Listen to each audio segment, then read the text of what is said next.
Bible வந்து ஒரு கடல் மாதிரி. நீங்க எடுத்த பிரசங்கம்னா பேசிட்டே இருக்கலாம். ஏசப்பா காலத்துல இருந்து இப்போ வரைக்கும் எத்தனை வருடங்களா அந்த வேத வசனத்தை ஆராய்ந்து இன்னும் தேட தேட ஒரு கடல்ல எப்படி முத்துக்கள் கிடைக்குமோ, முத்துக்கள் கூட குறைந்து போகும். ஆனால் இந்த கடல்ல இயேசுவின் வார்த்தை ஒரு நாளும் குறையாது. அல்லேலூயா. இன்றைக்கு நாம் பார்க்கக்கூடிய செய்தி மோசே அண்ட் பவுல். மோசேயும் பவுலையும் ரெண்டு பேருக்கும் என்ன ஒத்து போகுது அப்படின்னு சொல்லி, ரெண்டு பேரும் கிட்டத்தட்ட ஒரே மாதிரியான காரியத்தை செய்திருக்கிறாங்க. நீங்க வேதத்தை நல்லா படிச்சு பாத்தீங்கன்னா தெரியும், மோசே என்னதான் செஞ்சாரோ அதுல இருந்து அதே போல ஒரு 10 பாயிண்ட் 9 பாயிண்ட் அப்படியே பவுல் வேதத்துல புதிய பாட்டு பவுல் செஞ்சிருக்கிறாரு. வாசிக்கும் போது மிகவும் ஆச்சரியமாக இருந்தது. கர்த்தருடைய வார்த்தையை வாசிக்கும் போது அவ்வளவு ஆச்சரியமாக இருந்தது. சரி, ரெண்டு பேரோட வாழ்க்கை முதலாவது எதில் ஆரம்பிக்கிறது என்றால் யாத்திராகமம் 2ஆம் அதிகாரம் 11-12. யாத்திராகமம் 2ஆம் அதிகாரம் 11ஆம் வசனம் 12ஆம் வசனம். மோசே பெரியவங்களுக்கு நல்லா தெரியும். அந்த எகிப்து அந்த நைல் நதியிலிருந்து அந்த குழந்தைய எடுத்துட்டு போய் அந்த பார்வோனுடைய அந்த மகள் எடுத்து வளர்க்கிறாங்க. அங்க மோசே பெரியவனான காலத்தில் அவன் தன் சகோதரனிடத்தில் போய், எகிப்துல இஸ்ரவேல் ஜனங்கள் அடிமையா இருந்தாங்க. இவன் ஒரு ஆள் மட்டும் தப்பிச்சுக்கிட்டான், ராஜாவோட வீட்டுல வளர்றான். அங்க இருந்து என்ன பண்றான், சகோதரனிடத்தில் போய் அவங்க கூட பிறந்தவங்க, அவங்க தாய் தகப்பன், அவங்களுடைய சொந்தக்காரங்க எல்லாமே இவ்வளோ பேர் கஷ்டப்படுறாங்க. சுமை சுமக்கிறதை பார்த்து எப்படியா என்னதான் இருந்தாலும் தன்னோட ரத்த சம்பந்தம் மாறாதுல்ல சொல்லுவாங்க. தான் ஆளாட்டினாலும் தான் சத ஆளுன்னு சொல்லுவாங்கல்ல. அதே போல எகிப்தியர் ஒருவன் இந்த இஸ்ரவேல் ஜனங்கள் அடிமையா இருக்கிற ஜனங்களை ஒருவனை அவன் அடிக்கும் பொழுது என்ன பண்றான், அங்கும் இங்கும் பார்த்து நம்ம இப்படிதான் செய்வோம். தப்பு பண்ணும்போது எப்படி அங்கடி யாராவது பாக்குறாங்களான்னு பாத்துக்குவோம். சின்ன பிள்ளைங்களா எப்படி வீட்டுல அம்மா அப்பா இருக்காங்களா, வெளியே போறாங்களா, எட்டி பார்த்து டக்குன்னு சேனலை மாத்தி ஏதாச்சும் ஒண்ணு பாத்துருது. அங்கும் இங்கும் பார்த்து ஒருவரும் இல்லை என்று அறிந்து எகிப்தியனை வெட்டி அவனை மணலில் புதைத்து போட்டான். எப்படி பாருங்க, போல அசால்ட்டா பண்றான் பாருங்க. இவருடைய வாழ்க்கை முதலாவது எதில் இருந்து ஆரம்பிக்கிறது? மோசேயோட வாழ்க்கை முதலாவது எதில் ஆரம்பிக்கிறது? கொலையில் ஆரம்பிக்கிறது. பூமியிலே சாந்தமுள்ளவன், கர்த்தருக்கு வீட்டில் எங்கும் உண்மையுள்ளவன், அப்படி இப்படி அப்படின்னு ஆண்டவரே அவனை பத்தி எல்லா சாட்சிகள் கொடுத்தாலும் அவனோட வாழ்க்கை முதலாவது ஆரம்பிக்கிறது ஒரு கொலையில் ஆரம்பிக்கிறது. இன்னைக்கு யாராவது கொலை பண்ணிருந்தா அவங்க நம்ம பேசுவோமா? ஐயோ ஜெயிலுக்கு போயிட்டு வந்தாங்க, என்ன பண்ணுவோம், உடனே என்ன பண்ணுவோம், ஐயோ கொலை பண்ணிட்டு ஜெயிலுக்கு போயிருக்காங்கன்னு சொல்லி அவங்கள பேச கூட மாட்டோம், நம்ம ஒதுக்கி வைப்போம். ஆனால் பாருங்க, அந்த இடத்துல இவருடைய வாழ்க்கை முதலாவது எதில் ஆரம்பிக்கிறது? ஒரு பெரிய கொலையில் ஆரம்பிக்கிறது. உங்களுக்கு நல்லா தெரியும். அதனால யாருக்காவது தெரிஞ்சிடக்கூடாது, தெரிஞ்சு போய் யாருக்கு தெரியல நினைச்சிட்டு இருந்தாரு. ஆனா பாத்தீங்கன்னா அது வாசிக்க வேணாம், என்ன நீங்க பாருங்க, அடுத்தடுத்த வசனங்கள்ல போட்டிருக்குது. மோசே இந்த தன்னுடைய ஜனங்களே என்ன பண்றாங்க, ரெண்டு பேரும் சண்டை போட்டுட்டு இருக்காங்க. ஏப்பா சமாதானமா இருக்கலாம்னு, நம்மளாம் ஒரே ஆள் தானே, ஏப்பா சமாதானமா இருக்கலாம்னு கேட்கும்போது, ஏன்னா என்ன நேற்று அந்த எகிப்தினை வெட்டி போட்டது போல இன்னைக்கு எங்களையும் கொலை பண்ணா நீ பாக்குறியா அப்படின்னு கேள்விப்பட்டன. பயந்து என்ன பண்றான், ஊரை விட்டு ஓடுறான். இதுதான் மோசேயோட முதல் தொடக்கம். இதே போல வேதத்துல நான் ரெண்டு பேரும் சொல்லியிருந்தேன், மோசேயும் பவுலும் எப்படி ஒத்து போகுதுன்னு சொல்லி, எப்படி ரெண்டு பேருடைய கேரக்டரும் 9 விதமான காரியங்கள் ஒரே மாதிரி செஞ்சிருக்காங்க. அதுல மோசேயோட வாழ்க்கை எப்படி ஒரு கொலையில் ஆரம்பித்ததோ அதே போல அப்போஸ்தலர் 8ஆம் அதிகாரம் 1ஆம் வசனம். யாரை கொலை செய்வதற்கு? ஸ்தேவானை கொலை செய்வதற்கு. புதிய பாட்டில் அப்போஸ்தலர் பவுலை பத்தி பார்க்கிறோம். ஸ்தேவானை கொலை செய்வதற்கு சவுலும் சம்மதித்திருந்தான். இந்தியன் பீனல் கோட்ல ஐபிசில செக்ஷன்ல என்ன பண்றாங்க, அதுல பாத்தீங்கன்னா என்ன பண்றாங்கன்னா, கொலை செய்தவருக்கும் அதே தண்டனை, கொலைக்கு உடனே இருந்தவனுக்கு அதே தண்டனை. அப்ப சவுல் என்ன பண்றான், சவுல் என்ன பண்றான், ஸ்தேவான் மரித்ததற்கு வசனம் தெளிவா போட்டிருக்கு. சவுலை பத்தி இப்படிதான் ஆரம்பிக்குது. கரெக்டா பவுலை பத்தி அப்படிதான் ஆரம்பிக்குது. முதலாவது வசனமே என்ன போட்டிருக்கு, அவனை கொலை செய்வதற்கு சவுலும் சம்மதித்திருந்தான். அக்காலத்திலே எருசலேமில் உள்ள சபைக்கு மிகுந்த துன்பம் உண்டாயிற்று. யாரால? இந்த பவுலால, இந்த சவுலால. பாத்தீங்க, அப்போஸ்தலர் தவிர மற்ற யாவரும் என்ன பண்ணாங்கன்னா சிதறி போனார்களாம். கர்த்தருக்காக உயிரை தியாகமாய் மரித்தாலும் பரவாயில்ல அப்படின்னு சொல்லுகிறவர்கள் மாத்திரம்தான் அங்க இருந்தாங்க. மீதி பேர் என்ன பண்ணாங்கன்னா அப்படியே செதறி போயிட்டாங்க. அப்ப இந்த இடத்துல இப்பேற்பட்ட ஆளதான் கர்த்தர் என்ன பண்றாரு? தேடி வருகிறார். அல்லேலூயா. ஃபர்ஸ்ட் பாயிண்ட் எது? ரெண்டு பேத்துக்கு எது ஒத்து போகுது? கொலை. பவுலோட ஆரம்பமும் மோசேயோட ஆரம்பமும் கொலை. பவுலோட ஆரம்பமும் கொலை. ரெண்டு பேரும் மனிதர்களால் புறக்கணிக்கப்பட்டு ஒதுக்கப்படுறாங்க. அப்பேற்பட்டவர்களை தான் கர்த்தர் தேடி வருகிறார். அல்லேலூயா. இன்றைக்கும் நாம் பாவம் செய்து பார்க்க நல்லா எல்லாம் மேக்கப் பண்ணி நல்லா தெளிவா இருக்கலாம். ஆனா உள்ளத்துல என்ன பண்ணிருப்போம்? மத்தவங்களை பேசியே ஒரு கொலை பண்ணிருப்போம். கரெக்டா இல்லையா? பைபிள் ஒரு வசனம் இருக்கு. என்னது? சகோதரனை பகைக்கிறவன் மனுஷ கொலைபாதகன். இந்த வாயால எத்தனை பேரை சாவடிச்சிருப்போம் நினைச்சு பாருங்க.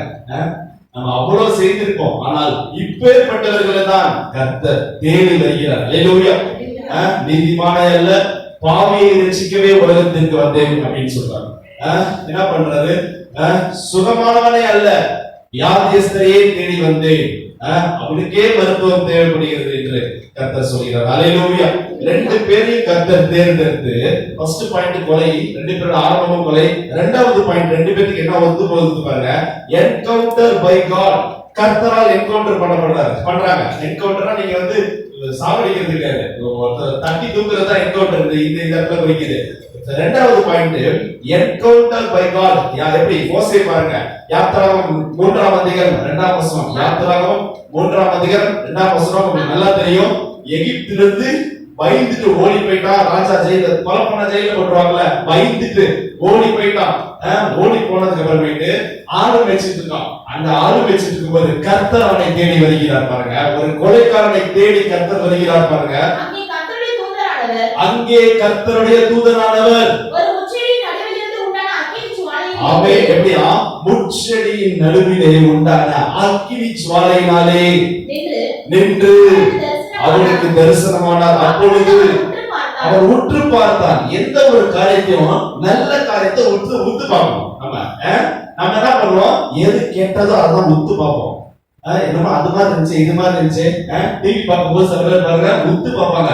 டிவியை உத்து பார்த்து பைபிள் படிக்கவே முடியாது. பொடி எழுத்து வேறையா உத்து பார்த்துட்டு இருப்பாங்க. அங்க உற்று பார்த்து கண்டதையும் உற்று பார்த்து செல்போனை பார்த்து நாடகத்தை பார்த்து பைபிள் எழுத்து தெரியாது, கண்டு தெரியாம போயிடும். கண்டா இல்லையா? பாத்துக்கங்க, என்ன பண்றான்? உற்று பார்த்து எப்படியா? முட்செடி எரியுது ஆனால் வெந்து போகாமல் இருக்குது என்ற அதிசயத்தை அவன் காண்கிறான். அல்லேலூயா. கர்த்தர் அவனை தேடி வருகிறார். நீங்க தொடர்ந்து வாசித்து பாத்தீங்கன்னா உடனே சொல்றாரு, கிட்டக்க போக ட்ரை பண்றான். உடனே கர்த்தர் அவனோட பேசுகிறார். மோசே, கால்கள் இருக்கிற பாதரட்சையை கலற்று, நீ நிற்கிற பூமி பரிசுத்த பூமி அப்படின்றாரு. சபையில எந்த காரணத்து கொண்டும் நம்ம சபையில பட மாட்டோம், நம்ம கிளை சபையிலும் பட மாட்டோம். நிறைய திருச்சபைகளை பார்க்கிறோம், செருப்போட ஷூவோட சர்ச்சுக்கு வராங்க. செருப்போட பெட்ரூமுக்கு போவாங்களா? ஷூவோட பெட்ரூமுக்கு போவாங்களா? வீட்டுக்கு அகல போக மாட்டாங்க. வெளியே கட்டி வச்சு வீடெல்லாம் சுத்தமா வச்சு பார்த்துக்குவாங்க. ஆனா திருச்சபைக்கு வரும்பொழுது அநேகர் என்ன பண்றாங்க? மற்ற சபையில, நம்ம சபையில அந்த கிடையாது. அநேக திருச்சபையில பிரசங்கம் பண்ண வெளியே போகும்போது பாக்குறோம், ஷூவோட ஏற்க ஸ்டேஜ்ல ஆடிடுறாங்க. எந்த காரணத்துக்கு அதை செய்யவே மாட்டோம். வெளியில ஓரமா கழட்டி போட்டுட்டு தான் நம்ம ஏறோம். அது பாருங்க, ஒரு திருச்சபை கிடையாது, ஒரு முட்செடி இருந்துச்சு. அங்கேயே கர்த்தர் சொல்றாரு, நீ நிற்கிற பூமி பரிசுத்த பூமின்றாரு. அப்ப இந்த திருச்சபை எவ்வளவு பரிசுத்தமான பூமியா இருக்கு. அல்லேலூயா. பாத்தீங்க. அப்ப இந்த இடத்துல என்ன பண்றாரு? தேடி வராரு. இவன் ஒரு கொலைகாரன் தான், இவன் ஆரம்பம் கொலைதான். ஆனால் கர்த்தர் அவனை தேடி வருகிறார். அல்லேலூயா. இதே போல யார் பத்தி பார்த்துட்டு இன்னொருத்தர் பவுல் எப்படி கேட்கிறார் பாருங்க. அப்போஸ்தலர் 9ஆம் அதிகாரம் 2ஆம் வசனம். அப்போஸ்தலர் 9ஆம் அதிகாரம் 2ஆம் வசனம். தெளிவா எழுதிட்டே வரணும். மோசே எழுதிரணும், பவுல் எழுதிரணும். ரெண்டு பேரை எப்படி கம்பேர் பண்றோம்? இந்த மார்க்கத்தாகிய புருஷனாகிய ஸ்திரீயாகிலும் தான் கண்டுபிடித்தார். அவர்களை இயேசுவை பேசுகிற, இயேசுவை பற்றி பிரசங்கிக்கிற, இயேசுவை வணங்குகிற இந்த மார்க்கத்தார் ஆகிய எந்த பொம்பளைகளும் உள்ள ஸ்திரீயானாலும் புருஷனானாலும் ஆணானாலும் பெண்ணானாலும் யாரா இருந்தாலும் அவர்களை கட்டி எருசலேமுக்கு கொண்டு போக எருசலேமுக்கு கொண்டு போய் நியாயஸ்தானத்தில் நிறுத்தி அவர்களை ஜெயில போட நிருபத்தை கேட்டு வாங்கினான். ஸ்பெஷலா பர்மிஷன் வாங்கியிருக்கான். இயேசுவை தவிர சரி அந்த ஊர்ல இருக்கிற அந்த மதங்களை தவிர யாரும் இந்த இந்த இந்த மாற்று போதனையாகிய இயேசுவை யாராவது பேசுறாங்க ஜெபம் பண்ணாங்கன்னா உடனே கட்டி தூக்கிட்டு போறதுக்கு நிருபங்களை ஸ்பெஷலா லெட்டர் கவர்மெண்ட்ல இருந்து லெட்டர் வாங்கியிருக்கான். அவன் பிரயாணமாய் போய் 4ஆம் வசனம் அப்போஸ்தலர் 9ஆம் அதிகாரம் 4ஆம் வசனம் சடுகையிலே வானத்திலிருந்து ஒரு ஒளி அவனை சுற்றி பிரகாசித்தது. அவன் தரையிலே விழுந்தான். இதே மாதிரி எங்க பார்த்தோம்? இப்ப மோசேயை பார்த்தோம். ஒரு பெரிய அக்கினி ஜுவாலை, அக்கினியிலே கர்த்தர் நிற்கிறார். அதே போல இங்கே என்ன ஆகுதுன்னா சடுதியிலே வானத்திலிருந்து ஒரு ஒளி அவனை சுற்றி பிரகாசித்தது. அவன் தரையிலே விழுந்தான். அப்பொழுது யார் ஃபர்ஸ்ட் பேசினா? கர்த்தர் பேசுறார்.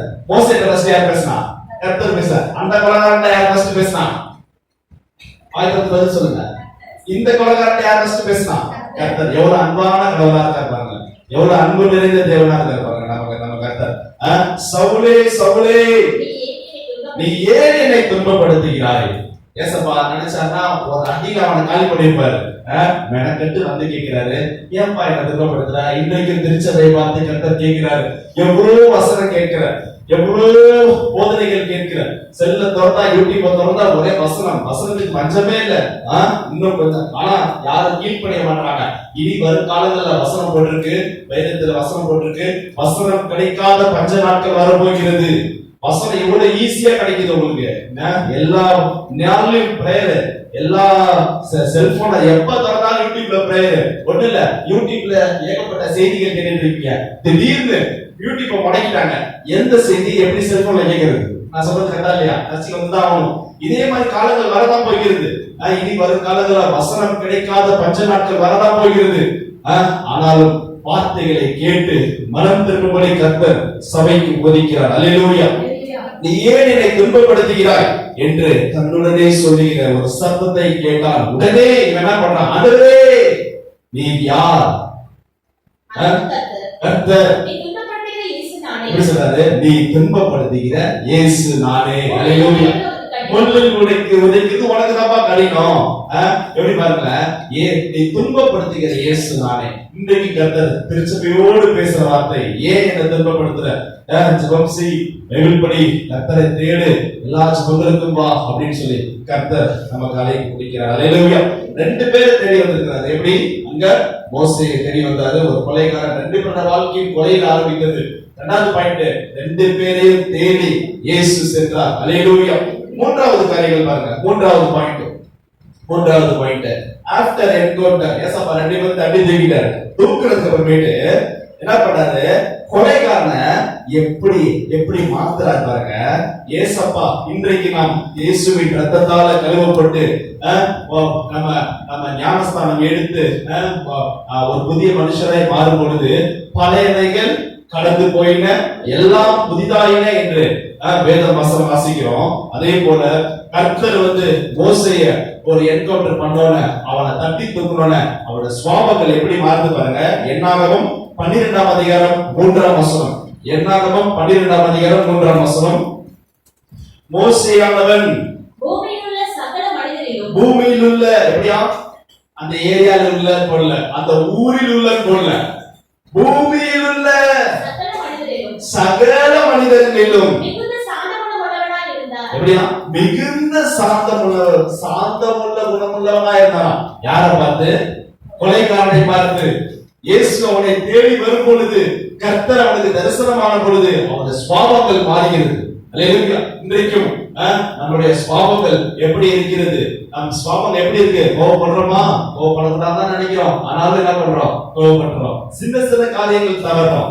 பெரிய காரியங்கள் யாரும் தவறது இல்ல. இயேசுவோட பிள்ளைகள் சின்ன காரியங்கள் தான் தவறுவாங்க. அதை சரிப்படுத்தி கொண்டால் நாமும் கர்த்தரிடத்தில் நல்ல பெயர் எடுக்கலாம். அல்லேலூயா. எப்படியா? மோசேயானவன் பூமியில் உள்ள சகல மனிதரிலும் மிகுந்த சாந்த குணமுள்ளவனாய் இருந்தான் என்று கர்த்தரே அவனுக்கு சாட்சி கொடுக்கிறார். அல்லேலூயா. எப்படி பாருங்க, எப்பேற்பட்ட ஆளை கர்த்தர் எப்படி மாத்துறாரு பாருங்க. அல்லேலூயா. அதே போல பவுலை பத்தி பார்க்கலாம். பவுல், இயேசு பவுலை சந்தித்த போது பவுலோட சுபாவங்கள் எப்படி மாறுகிறது பாருங்க. 1 கொரிந்தியர் 4ஆம் அதிகாரம் 21ஆம் வசனம். அவன் ஒரு கொலை ஸ்தேவான், பரிசுத்தவான் ஸ்தேவான் மரித்ததுக்கு இவன்தான் காரணம். வசனம் தெளிவா போட்டிருக்கு. இஸ்ரவேல் ஜனங்களை போய் கர்த்தருடைய பிள்ளைகளை போய் சபையா அடிச்சு உடைச்சு எல்லாத்தையும் ஜெயிலுக்கு போறதுக்கு அவ்வளவு ஒரு பவுல் வந்தாலே சவுல் தேடி வரான்னு சொல்லிட்டு அந்த ஊர்லாம் பயப்படுறாங்க. ஆனாலும் அப்பேற்பட்டவனை கர்த்தர் எப்படி மாத்திருக்கிறார் பாருங்க. 1 கொரிந்தியர் 4ஆம் அதிகாரம் 21ஆம் வசனம். எப்படி கேட்கிறாரு? நான் பிறப்போடு உங்களிடத்தில் வர வேண்டுமா அல்லது அன்போடும் சாந்தத்தோடும் வர வேண்டுமா? எப்படி கர்த்தர் அவனை எப்படி மாத்திருக்காரு பாருங்க. அப்ப ஒரு காலத்துல நான் பலகாரம் தான், எனக்கு அப்படியே வர தெரியும். ஆனா இப்ப என்ன பண்ணிருக்காரு கர்த்தர்? என்ன சாந்தமா அன்பா மாத்திருக்கிறாரு. நான் சாந்தத்தோடும் அன்போடும் ஆவியோடும், அப்படியா வெளிப்பட்டிருக்கு, அன்போடும் சாந்தமுள்ள ஆவியோடும் உங்களிடத்தில் வர வேண்டுமான்னு சொல்லி கேட்கிறாரு. அந்த அளவுக்கு கர்த்தர் அப்படி இருக்காரு. சாந்தமுள்ள மனிதராய் பவுலை மாத்திருக்கிறார். அல்லேலூயா. ஏன் பாத்தீங்கன்னா தொடர்ந்து பாத்தீங்கன்னா அந்த பவுலே எழுதுறாரு. கலாத்தியர் 5ஆம் அதிகாரம் 22ஆம் வசனத்துல என்ன போட்டிருக்கு? கலாத்தியர் 5ஆம் அதிகாரம் 22ஆம் வசனத்துல ஆவியின் கனியோ முதலாவது என்ன சொல்றாரு? அன்பு. ஒரு காலத்தில் கோபக்காரர், ஒரு காலத்தில் கொலைகாரர், ஆனால் ஃபர்ஸ்ட் ஆவியின் கனியில என்ன சொல்றாரு பவுல்? முதலாவது அன்பு, சந்தோஷம், சாந்தம், நீடிய பொறுமை. எப்பேற்பட்டாலும் அந்த எப்படியே மாட்டிக்கிறாங்க. பொறுமை இல்ல, நீடிய பொறுமையா. ஏசப்பா ஏன் அப்படின்னா, ஏனென்றால் நம்முடைய கர்த்தரும் அப்படிப்பட்டவர். நம்ம கர்த்தர் எப்படிப்பட்டவர்? யாத்திராகமம் 34ஆம் அதிகாரம் 6ஆம் வசனத்தில் போட்டிருக்கு. கர்த்தர் அவனுக்கு மோசேக்கு என்ன பண்ண தரிசனமாகும் பொழுது, கர்த்தர் அவனுக்கு முன்பாக கடந்து போகிற பொழுது அவர் கர்த்தர் கர்த்தர் இரக்கமும் கிருபையும் நீடிய சாந்தமும் மகா தயவும் சத்தியமுள்ள தேவன். அல்லேலூயா. கணக்கு வச்சா மாதிரி கர்த்தர் எப்படிப்பட்டவரா? போகும்போது நாமத்தை சொல்லிட்டே போறாரு. எப்படி போறாரு? கர்த்தர் கர்த்தர் இரக்கமும் மன உருக்கமும் கிருபையும் நீடிய சாந்தமும் மகா தயம் உள்ளது. அவ்வளவு இரக்கமுள்ள தேவனா இருக்கார் நம்ம கர்த்தர். அவருடைய சுபாவங்கள் தான் இந்த மோசேக்கும் இந்த பவுலுக்கும் வருகிறது. அல்லேலூயா. இன்னும் நம்மளும் கர்த்தருடைய அடுத்து வாசிக்க என்ன பார்க்க முடியும். இன்றைக்கும் கர்த்தர் பாருங்க எவ்வளவு அருமையா பேசிக்கிட்டு இருக்க நம்மளோட. எவ்வளவு கோபங்கள் நமக்கு எந்த மானசீகமான சுபாவங்கள் இருந்தாலும் கர்த்தர் எல்லாவற்றையும் மாற்றி போட்டு நம்மளையும் கர்த்தர் நீடிய பொறுமையில ஒரு பிள்ளைகளாய், சமாதானம் பண்ணுகிற பிள்ளைகளாய், சமாதானம் பண்ணுகிறவர்கள் பாக்கியவான்கள், அவர்கள் தேவனுடைய புத்திரர் எனப்படுவார்கள். ஏசபாபுலன்னு சொன்னா ஆகாது. சமாதானமா இருந்தால் மட்டுமே தேவனுடைய புத்திரர் எனப்படுவார்கள். அல்லேலூயா.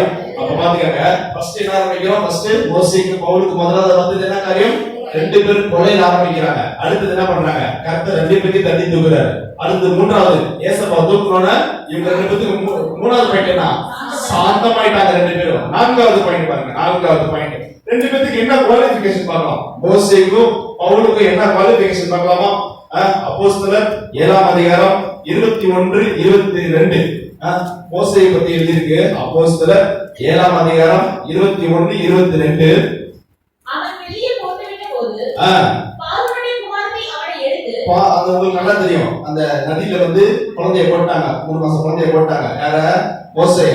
அங்க இருந்து பார்வோனுடைய குமாரத்தி அவனை எடுத்து தனக்கு பிள்ளையாக வளர்த்தான்.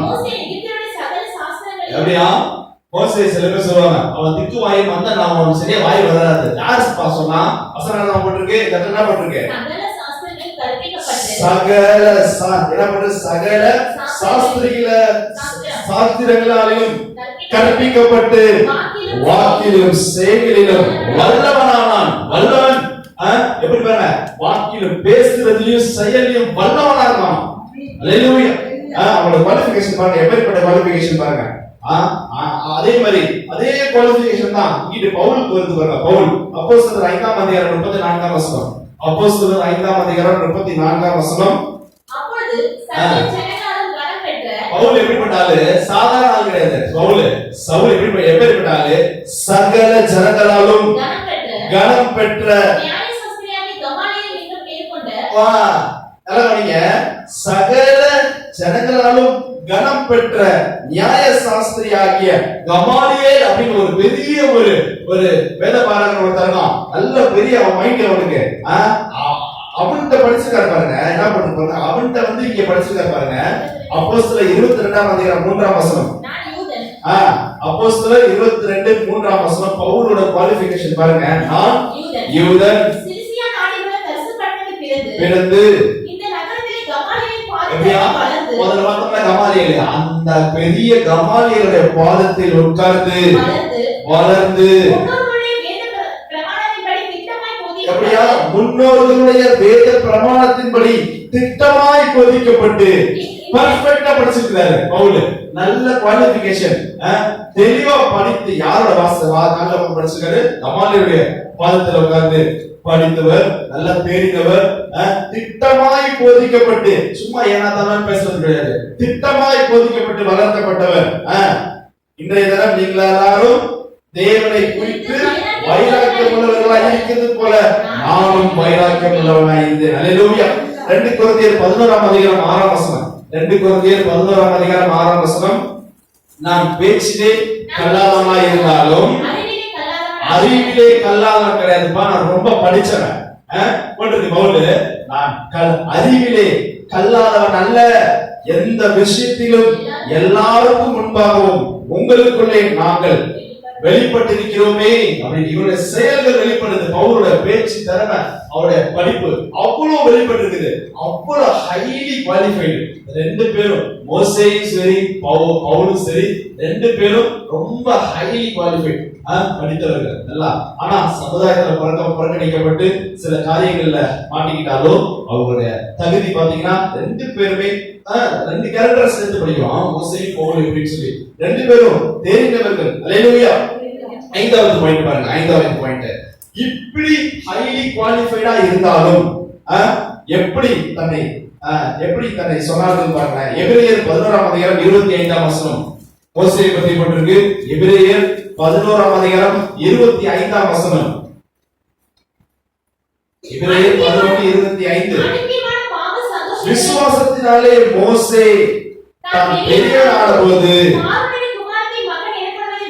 எப்படியா பார்வோனுடைய குமாரன் என்று சொல்வதை வெறுத்து அங்க போனா அநித்தியமான பாவமான சந்தோஷம் அதை அனுபவிப்பதை பார்க்கிறோம். தேவனுடைய ஜனங்களுடைய துன்பத்தை அனுபவிப்பதையே தெரிந்து கொண்டார். யாரு? மோசே. ரொம்ப ஹைலி குவாலிஃபைடு, அவருக்கு எல்லாமே இருந்துச்சு.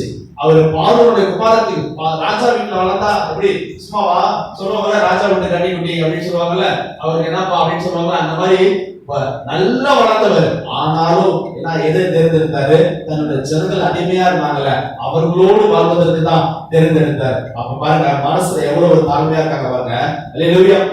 உலகத்தை வெறுத்தார்கள். 5வது பாயிண்ட் தலைப்பு வந்து உலகத்தை வெறுத்தார்கள். எவ்வளவு பெரிய ஹைலி குவாலிஃபைடா இருந்தாலும் உலகத்தை வெறுத்தார்கள், அநித்தியமான பாவ சந்தோஷத்தை வெறுத்தார்கள். மோசேயை பத்தி பார்த்தாங்க. பவுலை பத்தி பாருங்க. வசனம் பிலிப்பியர் 3ஆம் அதிகாரம் 5 முதல் 8 வரை. பிலிப்பியர் 3ஆம் அதிகாரம் 5 முதல் 8 வரை.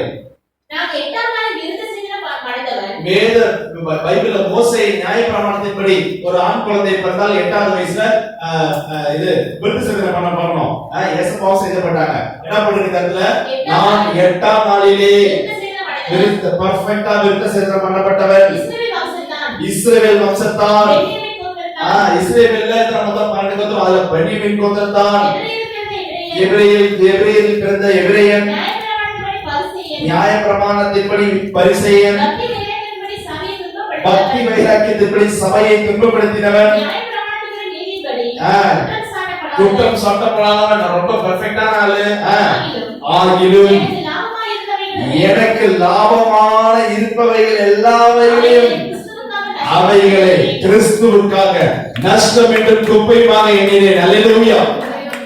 அது மாத்திரமல்ல, என் கர்த்தராகிய கிறிஸ்து இயேசுவை அறிகிற அறிவின் மேன்மைக்காக எல்லாவற்றையும் நஷ்டம் என்றும் குப்பை என்று எண்ணியிருக்கிறேன். கால உற்சாகமாக எவ்வளவு பெரிய ஹைலி குவாலிஃபைடா இருந்தாலும் நான் வந்து எல்லாம் சொல்றாரு, நான் அப்பேற்பட்டாலும் இப்பேற்பட்டாலும், ஆனாலும் எல்லாவற்றையும் நஷ்டம் என்ற குப்பையுமாக எண்ணுகிறேன். அல்லேலூயா. எந்த காரணத்தை கொண்டு வேதர் கர்த்தருடைய பிள்ளைகளுக்கு பெருமை இருக்கவே கூடாது. இதயத்தில் பெருமை இருக்கவே கூடாது. பெருமை உள்ளவனுக்கு தேவன் எதிர்த்து நிற்கிறார். தாழ்மை உள்ளவர்களுக்கும் கிருபை அளிக்கிறார். கிருபை அள்ளி அள்ளி வழங்குகிறார். ஒரு நாளும் கிருபைய இழந்து போயிடாதபடி பெருமை பிடிக்கவே பிடிக்காது. ஏசப்பாக்கு பிரவுடு பிடிக்கவே பிடிக்காது. ரொம்ப தாழ்மையா இருக்கணும். வேதத்துல தாழ்மையா இருந்து உயர்ந்தவர்கள் இருந்து நீங்க பட்டியல் பாத்தீங்கன்னா அவ்வளவு பெருசா போயிட்டு இருக்கோம். அல்லேலூயா. அடுத்தது பாருங்க, இன்னும் தொடர்ந்து அந்த வசனம் போறாரு பாருங்க. 1 கொரிந்தியர் 4 அதிகாரம் 13 வசனத்துல போட்டிருக்கு. அதே பவுல் தொடர்ந்து சொல்றாரு. 1 கொரிந்தியர் 4 அதிகாரம் 13 வசனம், தூஷிக்கப்பட்டு வேண்டிக் கொள்கிறோம். எப்படி? இந்நாள் வரைக்கும் உலகத்தின் குப்பையை போலவும். அப்படியா? சின்ன பிள்ளைங்களுக்கு குழந்தை பிள்ளைங்களுக்கு தொடை சுத்தி போடுவாங்கல்ல, வாயில சொல்லக்கூடாது, அந்த துணி போல இருக்காங்களாம். எப்படி சொல்றாரு பாருங்க, எல்லாராலும் துடைத்து போடுகிற அழுக்கை போலானோம். அல்லேலூயா. இயேசுவுக்காக எவ்வளவு தாழ்த்திக்காங்க பாருங்க. கர்த்தருக்காக எவ்வளவு தன்னுடைய வாழ்க்கையை தாழ்த்தி அவ்வளவு பரிசுத்தமாய் வாழ்ந்திருக்காரு பாருங்க. அல்லேலூயா. பிலிப்பியர் 3 அதிகாரம் 11 வசனத்துல திருப்பி சொல்றாரு, இயேசுவுக்காய் எல்லாவற்றையும் நஷ்டம் என்று விட்டேன், குப்பையுமாக எண்ணுகிறேன். நான் ரொம்ப படிச்சிருக்கேன். என்னோட படிப்பு குவாலிஃபிகேஷன் எல்லாவற்றையும் குப்பையாக எண்ணுறோமா. பைபிள் இங்கிலீஷ் பைபிள்ல போட்டிருக்கு. நீங்க தமிழ் பைபிள்ல குப்பைன்னு போட்டிருக்கு. இங்கிலீஷ் பைபிள்ல டங்குன்னு போட்டிருக்கு. டங்குனா சாணி, எருமை சாணி, மாட்டு சாணி, ஏதோ ஒரு சாணி வச்சுக்கீங்க. டங்குன்னு போட்டிருக்கு. கவுடங்கு குப்பைன்னு போடுறோம். குப்பையை கூட கையில எடுத்து போடுவோம், சாணியை கையில எடுத்து போடுவோமா? போட மாட்டோம். ஆனா என்ன போட்டிருக்கு பாருங்க, எல்லாவற்றையும் நஷ்டம் என்று குப்பையுமாக எண்ணுகிறேன். ஏன்? இயேசுவின் அன்புக்கு முன்பாக எதுவும் என்னை பிரிப்பது. அல்லேலூயா. வசனத்தை வாசிங்க. மரணமானாலும் ஜீவனானாலும் எந்த சிருஷ்டியானாலும் உயர்வானாலும் தாழ்வானாலும் எந்த சிருஷ்டியானாலும் படிங்க. எங்க இருக்குன்னு சொல்லிட்டு வாசிங்க. ரோமர் 8 அதிகாரம் 36 வசனத்துல இருந்து கிறிஸ்துவின் அன்பை இந்த மாதிரி நம்ம சொல்ல முடியுமா? பவுல் சொல்றாரு பாருங்க, எல்லாவற்றையும் நஷ்டம் என்று குப்பையை எண்ணிட்டு சொல்றாரு. ஏப்பா, அந்த உலகத்துல அவ்வளவு பெரிய பெரிய பெரிய பெரிய காரியங்களா இருக்கு. இயேசுவின் அன்புக்கு முன்பாக இதெல்லாம் எனக்கு ஒரு மேட்டரே இல்ல, எல்லாம் குப்பையா தெரியுது. கிறிஸ்துவின் அன்பை விட்டு என்னை பிரிப்பவன் யார்? உபத்திரவோ, வியாகுலமோ, துன்பமோ, பசியோ, நிர்வாணமோ, நாசமோசமோ, பட்டயமோ, மரணமானாலும் ஜீவனானாலும் தேவ தூதர்களானாலும் அதிகாரங்களானாலும் வல்லமைகளானாலும் நிகழ்காரியங்களானாலும் இனி வரும் காரியங்களானாலும் உயர்வானாலும் தாழ்வானாலும் எந்த சிருஷ்டியானாலும் நம்முடைய கர்த்தராகிய இயேசு கிறிஸ்துவின் தேவனுடைய அன்பை விட்டு என்னை பிரிப்பவன் யார்? என்னை பிரிக்க மாட்டார் நிச்சயித்திருக்கிறேன். ஒரு காரியத்துல சீல் போடுவாங்க தெரியுமா? பேக் பண்ணி சீல் போடுற மாதிரி அவரு ஐஎஸ்ஐ முத்திரை மாதிரி சொல்றாரு, நான் நிச்சயித்திருக்கிறேன் இயேசுவின் அன்பை விட்டு யாராலும் எதாலும் என்னை பிரிக்க முடியாது என்று சொல்லி. அல்லேலூயா. அவருக்காக எல்லாவற்றையும் நஷ்டம் என்றும் குப்பையும் என்று எண்ணுகிறேன். 2 பேர் எவ்வளவு தாழ்மையுள்ள மனுஷனா இருக்காங்க பாருங்க. 5வது பாயிண்ட் என்ன சொல்லிருக்கேன்? 5வது பாயிண்ட், உலகத்தை வெறுத்தார்கள். ஹைலி குவாலிஃபைடு, எல்லாமே இருக்கு, ஆனாலும் உலகத்தை வெறுத்தார்கள். 2 பேருமே உலகத்தை வெறுத்தார்கள். மோசே எதை வெறுத்தான்? அனித்தியமான பாவ சந்தோஷத்தை வெறுத்தான். பவுல் எதை வெறுத்தாரு? எல்லாவற்றையும் நஷ்டம் என்று குப்பையுமாக எண்ணுகிறேன். அல்லேலூயா. 6வது பாயிண்ட், 2 பேருமே இயேசுவை முகமுகமாக தரிசித்தார்கள். அல்லேலூயா. ஃபேஸ் டு ஃபேஸ் தரிசித்தார்கள். யாத்ராகமம் 33 அதிகாரம் 11 வசனம் மோசேயை பத்தி போட்டிருக்கு. யாத்ராகமம் 33 அதிகாரம் 11 வசனம், ஒருவன் தன் சிநேகிதனோடு பேசுவது போல. அப்படியா? 2 பேர் ஃப்ரெண்டு, ஒன்னாதான் அலைவாங்க. சில பிள்ளை ஒன்னாதான் ஸ்கூல்லயும் ஒன்னாதான் படிச்சிருப்பாங்க, எல்லா இடத்துலயும் ஒன்னாதான் இருந்திருப்பாங்க. 2 பேரும் ஃப்ரெண்டுக்குள்ள எப்படி இருப்பாங்க? சப்போஸ் பாத்தீங்கன்னா ஏதாச்சும் ஒரு புள்ள ஏதாச்சும் ஏன் தவறு எங்கேயா போயிடுச்சு வச்சுக்கீங்களேன், உடனே என்ன பண்ணுவாங்க? ஃப்ரெண்டுக்கு போன் பண்ணிடுவாங்க. கரெக்டா இல்லையா? ஃப்ரெண்டுக்கு கீழே அம்மா அப்பாட்ட சொல்லாது, கூட பிறந்தவங்க சொல்லாது, ஃப்ரெண்டு கிட்ட தான் எல்லாத்தையும் சொல்லுவோம். உடனே ஃப்ரெண்டுக்கு போன் வந்துச்சு, ஏய் அப்படின்னு அவங்க தான் பண்ணி காட்டுவாங்க. அப்பதான் போட்டிருக்கு, ஏசப்பாவும் கர்த்தரும் மோசே எப்படி இருந்தாங்களாம், ஒருவன் தன் சிநேகிதனோடு பேசுவது போல கர்த்தர் மோசேயோடு முகமுகமாய் பேசினாராம். அப்பா எவ்வளவு பெரிய அருமையான வார்த்தை பாருங்க. நீங்க நினைச்சு பாருங்க, கர்த்தர் எவ்வளவு அழகா அருமையா இருப்பார். அவரை பார்க்க முடியாது, அவ்வளவு பிரகாசமான தெய்வம். ஆனா ஒவ்வொருத்தருக்கும் வந்து வந்து பேசுறாரு. அதனாலதான் கேட்கிறேன், ஆண்டவரே உங்களோட முகத்தை நான் பார்க்கணுமா, நான் உங்களுடைய ஒளியை தான் பாக்குறேன், உங்களோட முகத்தை பார்க்கணும்னு கேட்டப்பதான் கர்த்தர் சொல்றாரு, என்னை பார்க்கிறவன் ஒருவரும் உயிரோடு இருந்ததே கிடையாதுப்பா அப்படின்னு சொல்லிட்டு அவ்வளவு. ஆனா நீ ரொம்ப க்ளோஸ் ஃப்ரெண்ட், என்னோட சிநேகிதன், நீ கேட்டு நான் இல்லைன்னு சொல்லக்கூடாது. என்ன பண்ணாரு, என்னிடம் ஒரு இடம் உண்டு கிருபை. அந்த மலை மேல கொண்டு போய் இவன் நாங்க உட்கார வச்சு என்ன பண்றாரு, தன் கரத்தால் அவனை கரத்தை நிலநாள் மறைச்சிட்டு கடந்து போறாரு. நான் போகும்போது என் பின்பக்கத்தை நீ பார்ப்ப அப்படின்றாரு, என் முகத்தை நீ பார்க்க மாட்டேன். மலை எவ்வளவு பெரிய மலை வச்சுக்கல, இதான் மலை வச்சுக்க. ரெண்டு மலை இங்க மோசையை நிக்க வச்சுக்கான்னு வச்சுங்க, கைய வச்சு மறைக்கிறாரு. சரிங்களா, மறைச்சிட்டு போறாரு. இது எவ்வளவு பெரிய ஆளா இருந்தா அவ்வளவு பெரிய மலையை அப்படியே கொத்திட்டு தள்ளி போயிட்டு கையை எடுத்துட்டு அந்த பின்பக்கத்தை மட்டும் காட்டிருக்காரு. கர்த்தர் எவ்வளவு பெரிய தெய்வம். அந்த நேரத்துல தான் அந்த வார்த்தை வச்சு, கர்த்தர் கர்த்தர் இரக்கமும் மன ஒழுக்கமும் கிருபையும் நீடிய சாந்தமும் மகா தயவுள்ளவர் சத்தியமுள்ள தேவன். அல்லேலூயா. அந்த அர்த்தம் சொன்னாரு, என் தயையெல்லாம் உனக்கு முன்னாடி நான் கடந்து போக செய்வேன். தயவுள்ள தேவன். மனிதர்கள் புறக்கணிக்கலாம், நீ ஒரு பாவின் புறக்கணிக்கலாம், எதாவது விழுந்திருக்கலாம், ஏதாவது விழுந்து போய் மாட்டிருக்கலாம், விழுந்து மாட்டிருக்கலாம், மனுஷங்க புறக்கணிக்கலாம், நீலாம் ஒரு ஆளான்னு ஏளனமா பேசலாம். ஆனா கர்த்தர் ஒருவன் அப்படி பார்க்கறதில்ல. மனிதன் பார்க்கிற விதமாக கர்த்தர் ஒருவரையும் பார்க்க மாட்டார். ஏனென்றால் கர்த்தருக்கு ஒரு பேர் இருக்கு, தம்மிடம் வருபவர்களை அவர் ஒருபோதும் புறம்பே தள்ளாத தேவன். அல்லேலூயா. எப்ப என் பிள்ளை கிட்டக்க வரும் அப்படின்னு அவளோடு வலிமேல் விதி வைத்து பார்த்து கொண்டிருக்கிறார். அல்லேலூயா.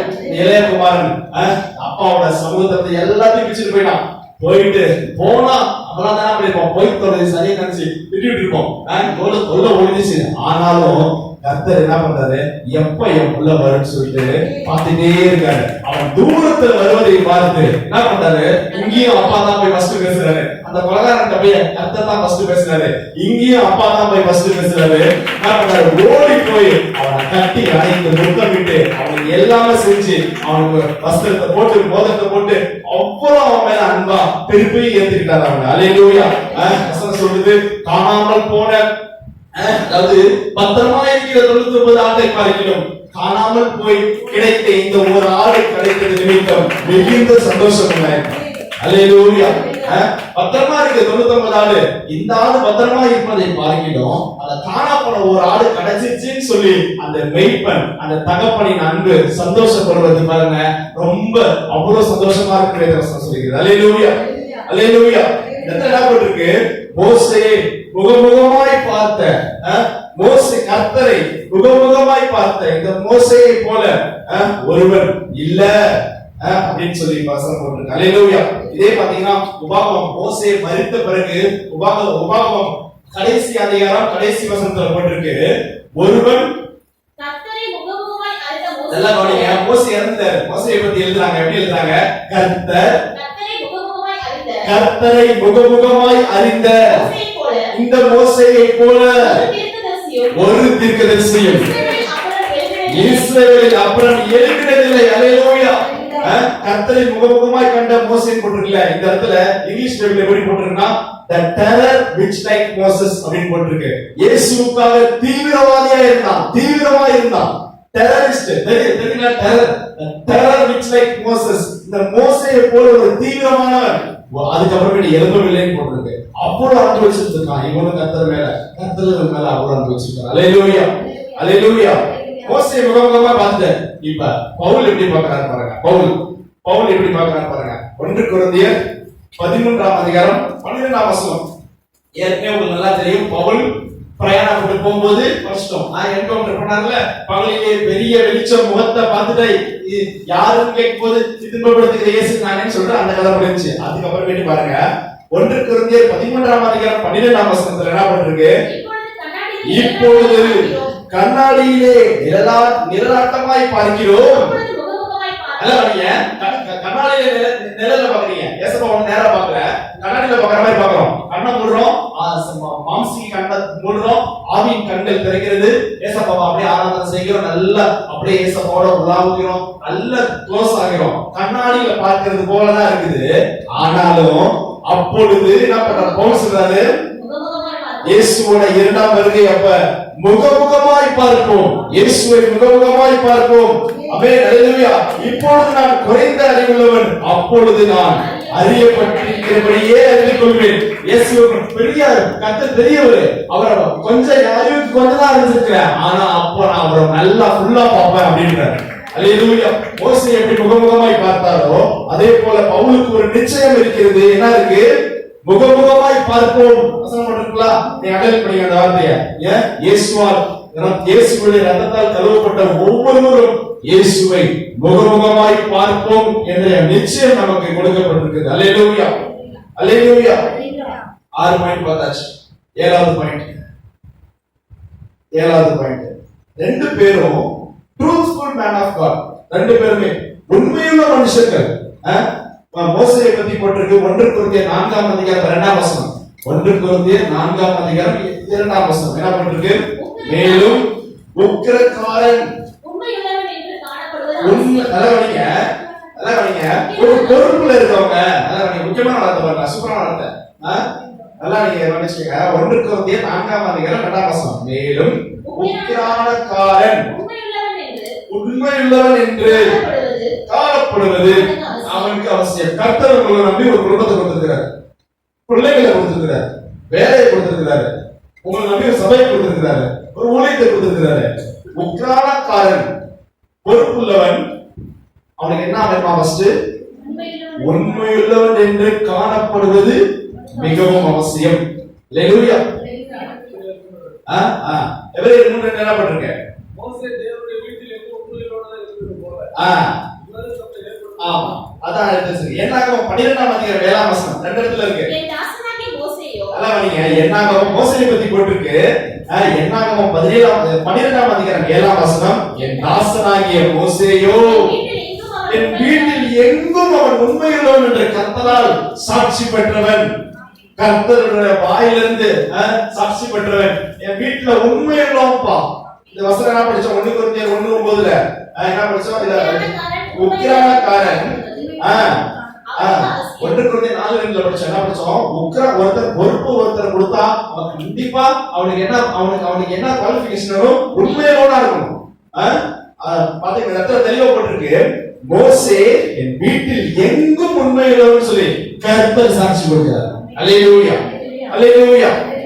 காரணம் ஏன் உண்மையுள்ளவனா இருக்கணும்? 1 கொரிந்தியர் 1ஆம் அதிகாரம் 9ஆம் வசனத்துல நம்முடைய கர்த்தருமாய் இருக்கிற இயேசு கிறிஸ்துவுடனே ஐக்கியமாய் இருப்பதற்கு உங்களை அழைத்த தேவன் உண்மையுள்ளவர். அல்லேலூயா.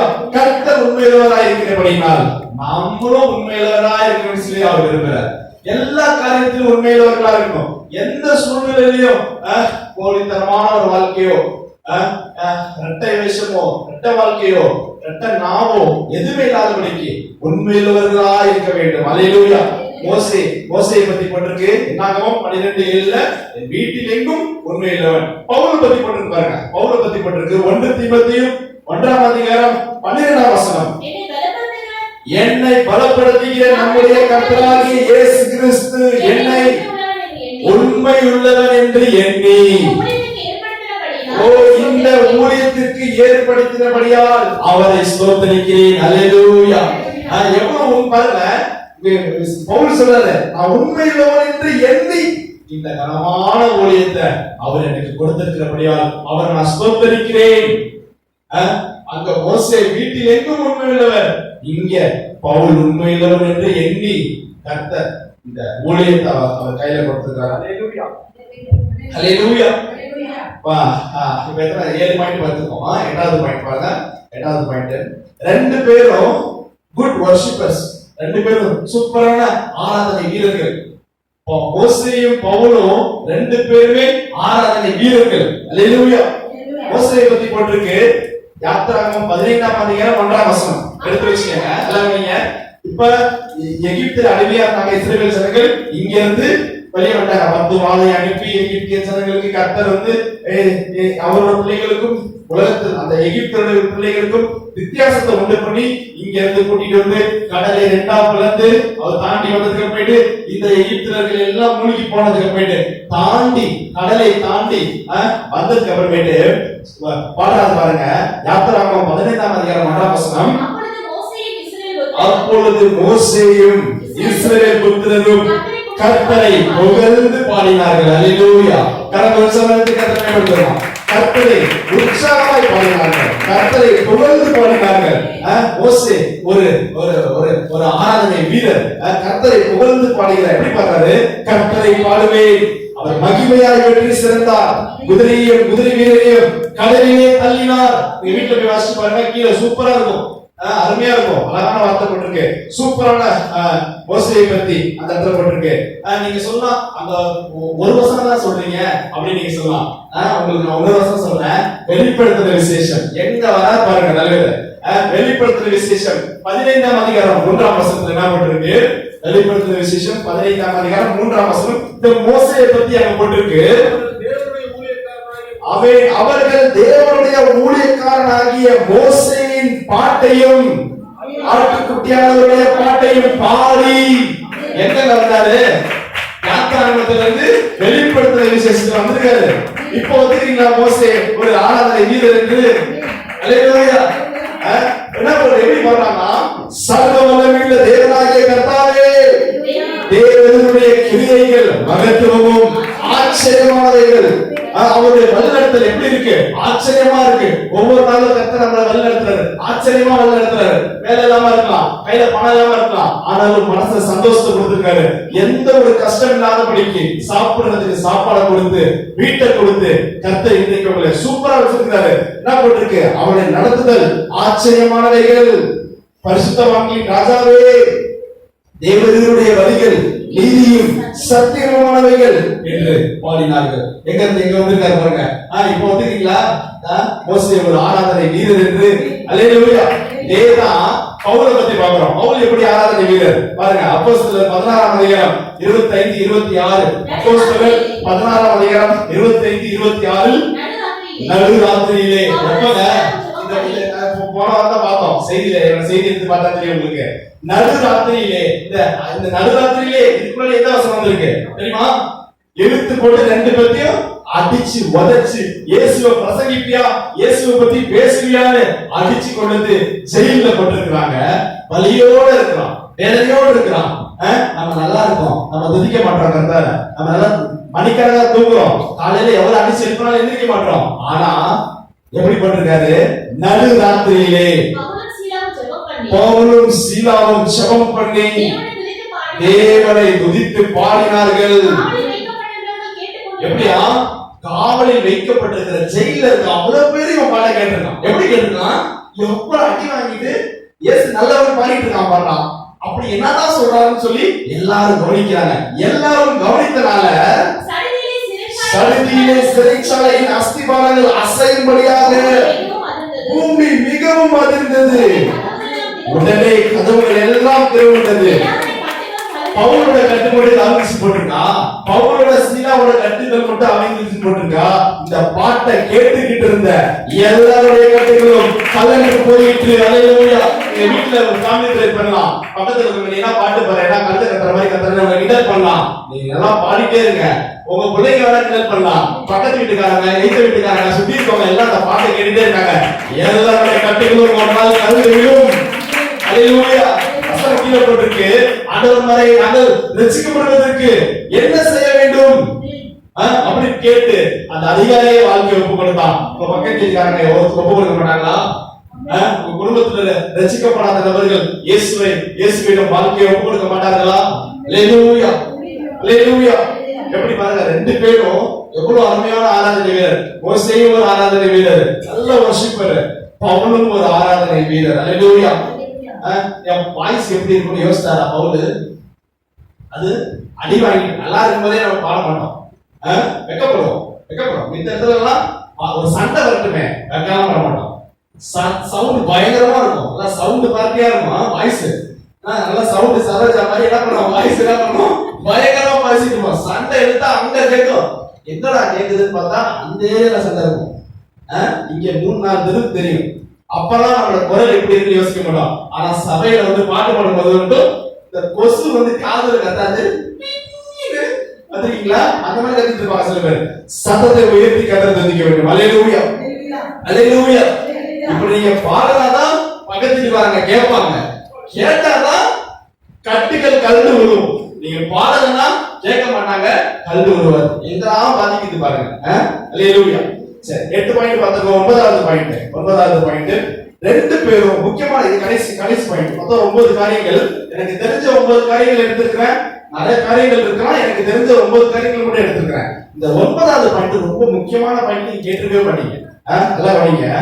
Intersection prayer. 2 பேரும் பரிந்து பேசுகிறது ஜெபம். அதான் நீங்க கவனிங்க, சூப்பரான வார்த்தை. நீங்க மோசேயை பத்தி படிச்சிருப்பீங்க, பவுலை பத்தி படிச்சிருக்க மாட்டீங்க.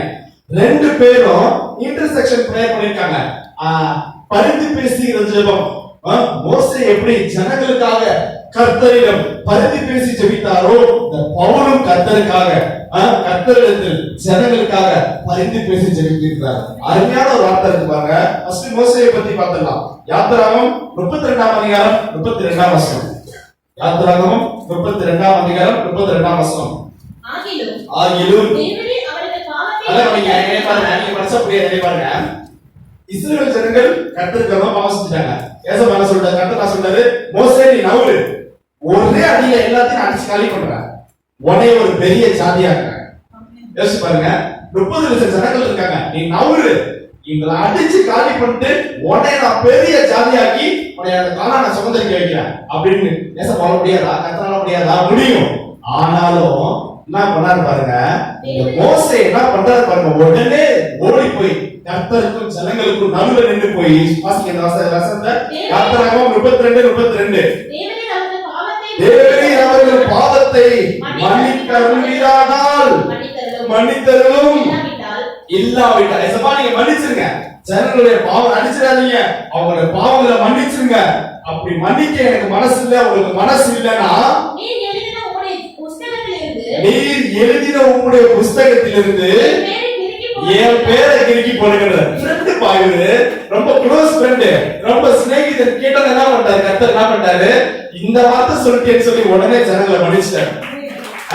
என்ன பாருங்க, ஒண்ணு அது மன்னிக்க முடியாது. அவங்க அவ்வளவு அக்கிரமம் பண்றாங்க, ஜனங்கள் அவ்வளவு பாவங்கள் பண்ணிருக்காங்க. உங்க வீட்டுல இருக்க ஒவ்வொருத்தரும் அப்படித்தான் பண்ணிட்டு இருப்பாங்க. கர்த்தருக்கு பிரியமில்லாத காரியத்தை செஞ்சு கர்த்தருக்கு கோபம் ஊட்டி கர்த்தர் அடிக்க ரெடியா இருப்பாரு. நீங்க என்ன பண்ணணும்? இடையில போயிட்டு அவரே அவர்களுக்காக நான் மன்னிப்பு கேட்கிறப்பா, அவர்கள் நீங்க மன்னிக்க தரப்படே அப்படின்னு சொல்லி விண்ணப்ப வைக்கணும். உங்கள் நிமித்தம் உங்களை நான் சிநேகிதர் என்றே கர்த்தர் சொல்றாரு. உங்கள் நிமித்தம் உன் பிள்ளைய நான் மன்னிக்கிறேன், உன் கணவனை நான் மன்னிக்கிறேன், உன் குடும்பத்தை மன்னிக்கிறேன், உன் நிமித்தம் உன் குடும்பத்தை நல்லா சொந்தக்காரங்களை மன்னிக்கிறேன். அல்லேலூயா. கர்த்தர் போட்டு பாருங்க, நீங்க அவரோட பாவத்தை முடிஞ்சா மன்னிக்க. எப்படி எவ்வளவு ப்ளீஸ் பண்ணி கேட்கிறாரு பாருங்க. அவர்கள் தேவரீர் அவர்கள் பாவத்தை மன்னித்தருள்வீரானால் மன்னித்தருளும். லாஸ்ட் சான்ஸ், முடிஞ்சா ஏதாவது பாருங்கப்பா, ஏதாவது மன்னிக்க முடிஞ்சா மன்னிக்க.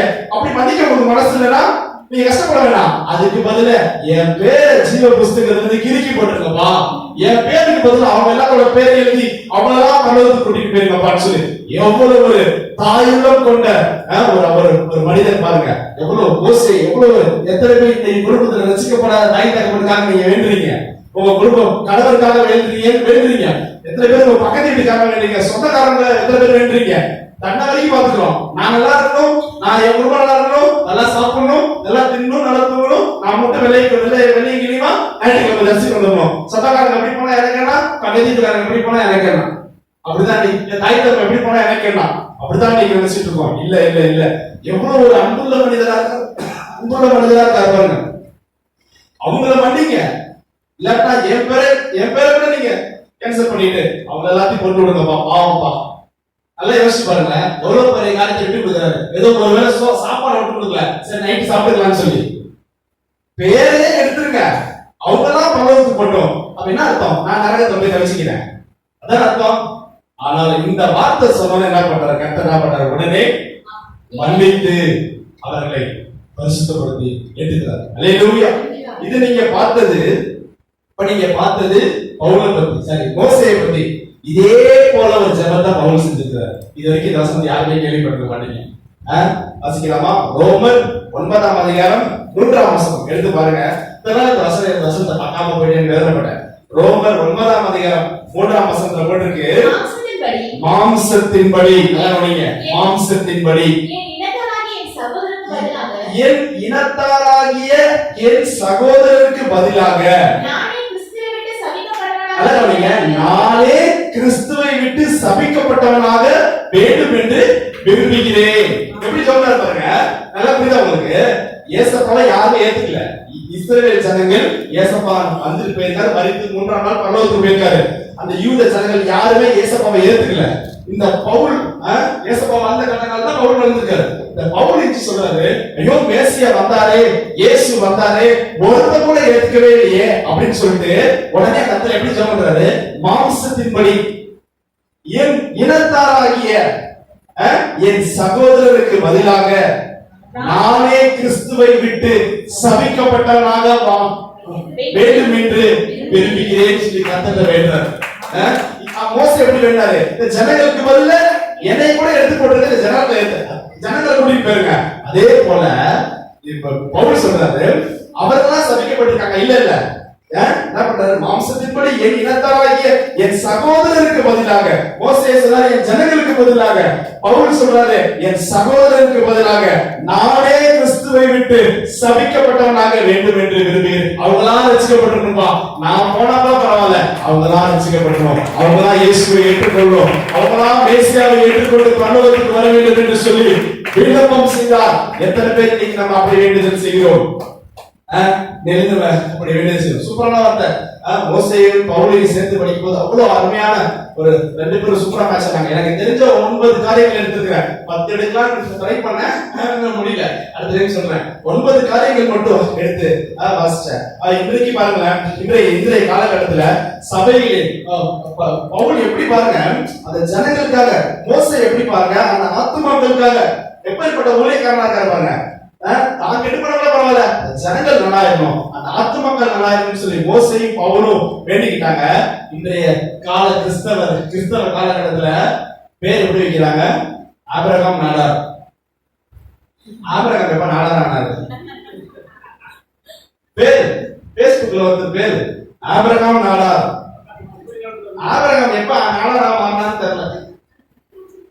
இன்னொருத்தர் ஈசாக்கு தேவர். ஜாதி பேர். இன்னைக்கு ஒவ்வொரு திருச்சபையிலும் ஜாதி. ஒரு சர்ச்சைக்கு போயிருந்தேன், பேன்ல போட்டுருச்சு, யோவான் பிள்ளைமார் காணிக்கை உபயம். அது பேன்ல எழுதிருக்கு யோவான் அவர் பேரு. அவர் ஜாதி வந்து புலமா யோவான் பிள்ளைமார் காணிக்கை உபயம். பேன்ல டியூப்லைட்ல எப்படி எழுதிருக்கு? அவர்தான் டியூப்லைட் வாங்கிட்டு இருக்காருல. டியூப்லைட்டே தெரியல, வெளிச்சமே தெரியல. இவ்வளவு இருக்காருன்னு பார்த்தா டியூப்லைட்ல ஃபுல்லா எழுதிருக்காரு. அப்படியே யோவான் பிள்ளைமார் காணிக்கை உபயம் நீட்டா எழுதிருக்காரு நெட்டுக்கு. இப்படிதான் இன்னைக்கு. ஆனா ஆதிகால கிறிஸ்தவர்கள் எப்படி இருந்திருக்காங்க? எப்படி என் பேர ஜீவ புஸ்தகத்துல இருந்து கிறுக்கி போட்டாலும் பரவாயில்ல, இந்த ஆத்துமா பரலோகத்துக்கு வர வேண்டும். ஆதிகால கிறிஸ்தவர்கள், ஆதிகால அப்போஸ்தலர்கள், கர்த்தருடைய ஊழியர்கள் எப்படி இருந்திருக்காங்க பாருங்க. இன்றைய நாம் எப்படி இருக்கிறோம்? நம்ம வரைக்கும் நம்ம பாத்துக்கிறோம், நம்ம குடும்பத்தை வரைக்கும் நம்ம பாத்துக்கிறோம். அப்படி இல்லாதபடிக்கு அனைவர்களுக்காகவும் எல்லாருக்காகவும் நம்ம ஜெபம் செய்ய வேண்டியது நம்முடைய கடமையா இருக்கிறது. அல்லேலூயா. கண்களை மூடி கர்த்தரை ஜெபம் செய்யலாமா? 10 பாயிண்ட் பாருங்க. என்ன சொல்லுங்க, வரிசையா சொல்லுங்க. ஃபர்ஸ்ட் 10 பாயிண்ட் சொல்லுங்க. முதலாவது 2 பேர் எதிர ஆரம்பிச்சாங்க, கொலையில் ஆரம்பித்தார்கள். மோசே ஒரு கொலை, பவுல் ஒரு கொலை. 2 பேர் கொலையில் ஆரம்பித்தார்கள். ரெண்டாவது பாயிண்ட், 2 பேரையுமே கர்த்தர் என்கவுண்டர் பண்ணாரு. அடுத்து மூன்றாவது பாயிண்ட் ஏசப்பா 2 பேரையும் தூக்குனோனே சாந்தமா மாறிட்டாங்க. 4வது பாயிண்ட் 2 பேருக்கு என்ன குவாலிஃபிகேஷன் பார்த்தோம். அடுத்தது அவ்வளவு குவாலிஃபிகேஷன் இருந்தாலும் ஆனா என்ன பண்ணாங்க? உலகத்தை வெறுத்தார்கள். 5வது பாயிண்ட் உலகத்தை வெறுத்தார்கள். 6வது பாயிண்ட் என்ன பார்த்தோம்? ஏசப்பா கர்த்தரை முகமுகமாய் தரிசித்தார். இவருக்கு ஒரு நிச்சயம், கர்த்தரை முகமுகமாய் தரிசிப்பார். 7வது பாயிண்ட் 2 பேரும் ட்ரூத்ஃபுல் மேன் ஆஃப் காட் இருந்தாங்க, உண்மையுள்ள மனுஷரா இருந்தாங்க. 8வது பாயிண்ட் 2 பேரும் ஆராதனை வீரரா இருந்தாங்க. 9வது பாயிண்ட் என்ன பண்ணாங்க? 2 பேரும் பரிந்து பேசினாங்க, கர்த்தரிடத்துல பரிந்து பேசினாங்க. அல்லேலூயா. மோசேயை பத்தி பவுலை பத்தி பார்த்தோம். அல்லேலூயா.